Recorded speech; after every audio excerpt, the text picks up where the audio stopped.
Hey folks, Terry Martin here. I wanted to take just a moment as we are here on the 27th of June, the day before the election, to just share a couple of ideas with you very briefly, mostly comments of gratitude.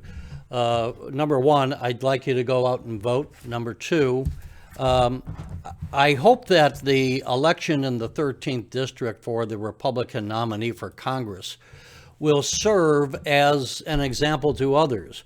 The four candidates, I'm one, and we had Jesse Rising, Regan Deering, and Matt Hausman, as well as myself, as I say. We've run a good campaign. We each have debated one another in different forums. We've put out our own separate announcements. But what we didn't do is go out and attack one another. So I think this is the kind of thing that stands as an example when we look at so many of these other campaigns where we have Republicans running against Republicans, tearing each other apart.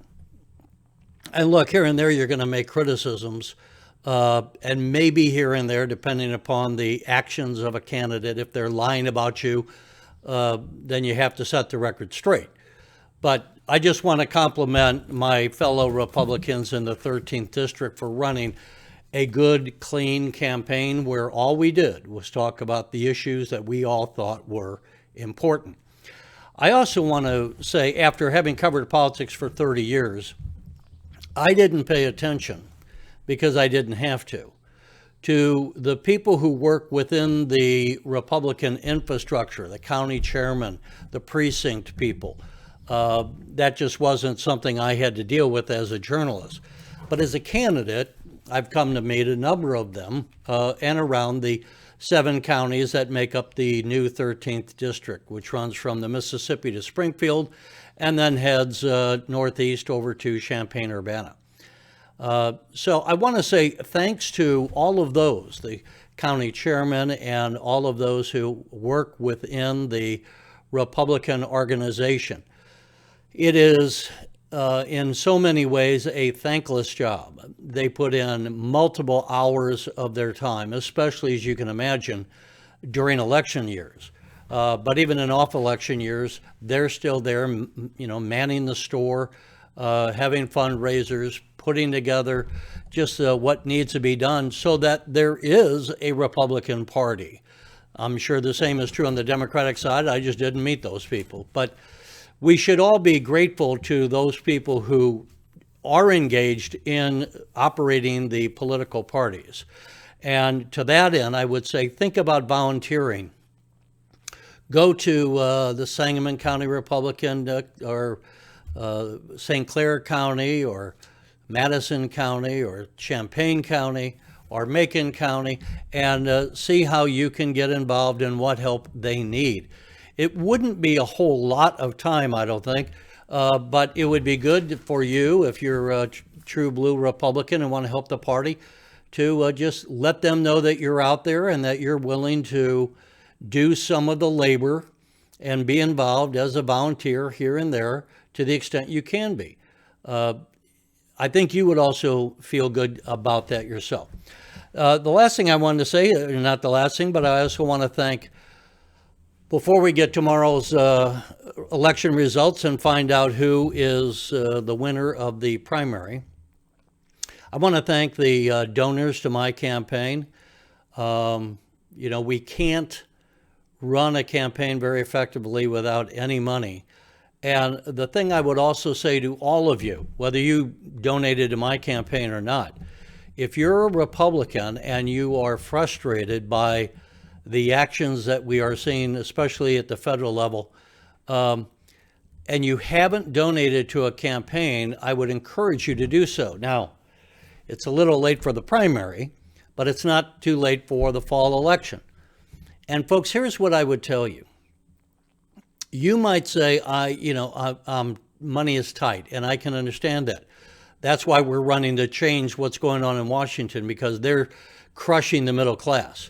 But if you can afford to go on someone's website and click their donation button or just write them a check and do it for $5, do not hesitate to write a check for $5.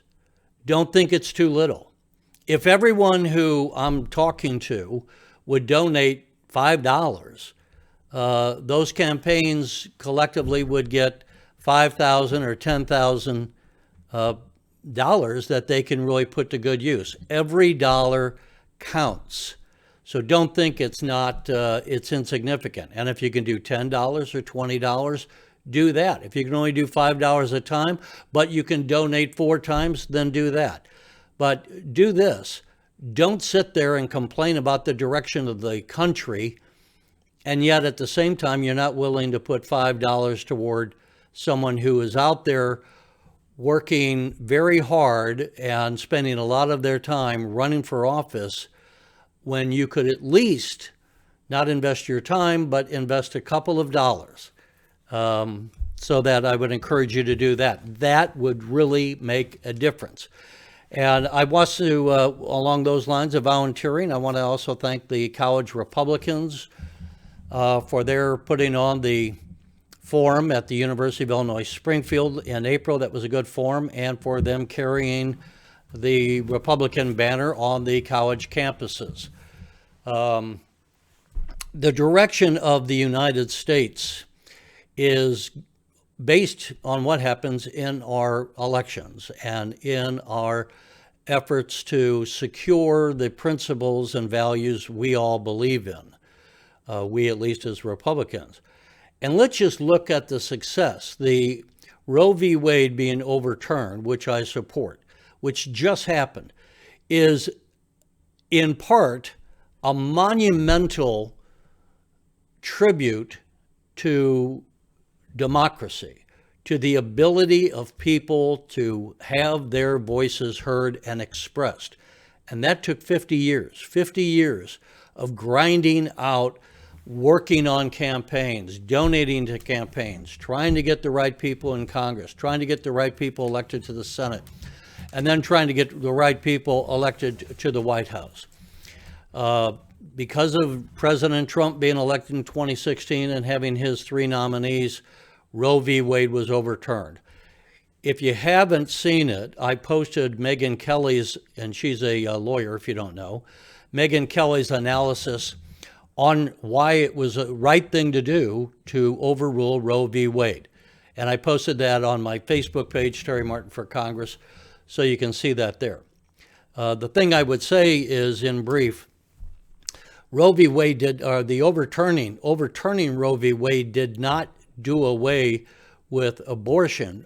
What it did do is say that abortion rights are not going to be uniform across every state.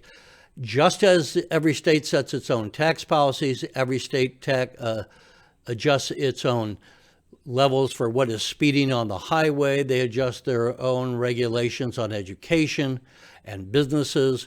So too should the states have the right to adjust their own policies regarding abortion, and to then allow the voters in those states, in Illinois, in Missouri, in Indiana, Colorado, New York, to allow those voters to vote for or against the legislators in those races that they believe in or they don't believe in.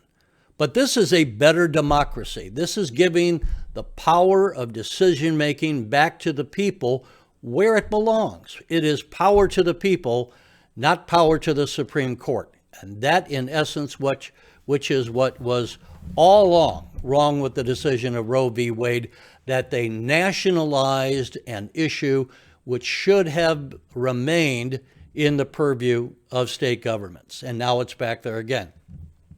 But as I say, it took 50 years.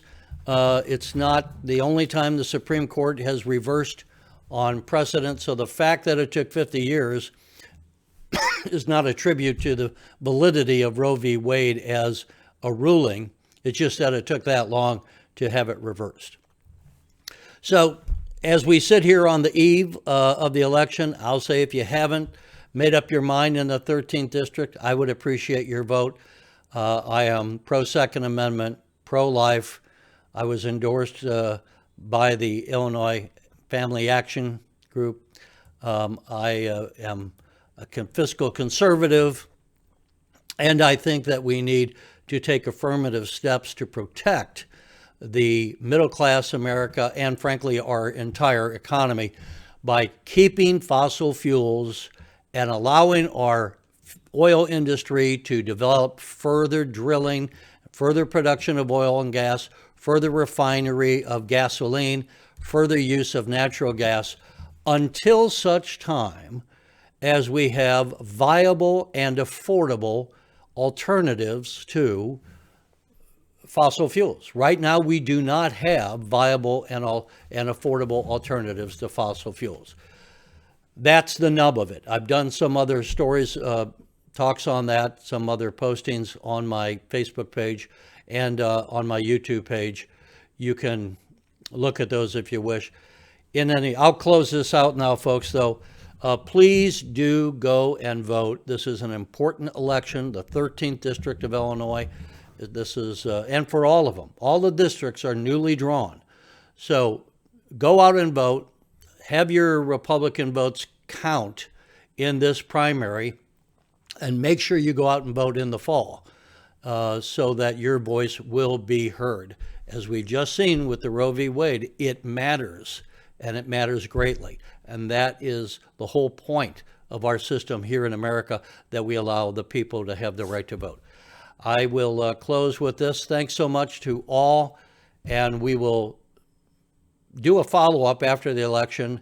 If I am the nominee, you'll certainly be hearing from me throughout the rest of the campaign into the election in November. And if not, then I will be supportive of whomever the Republican voters select to be the nominee in the 13th District. Thank you so much, folks.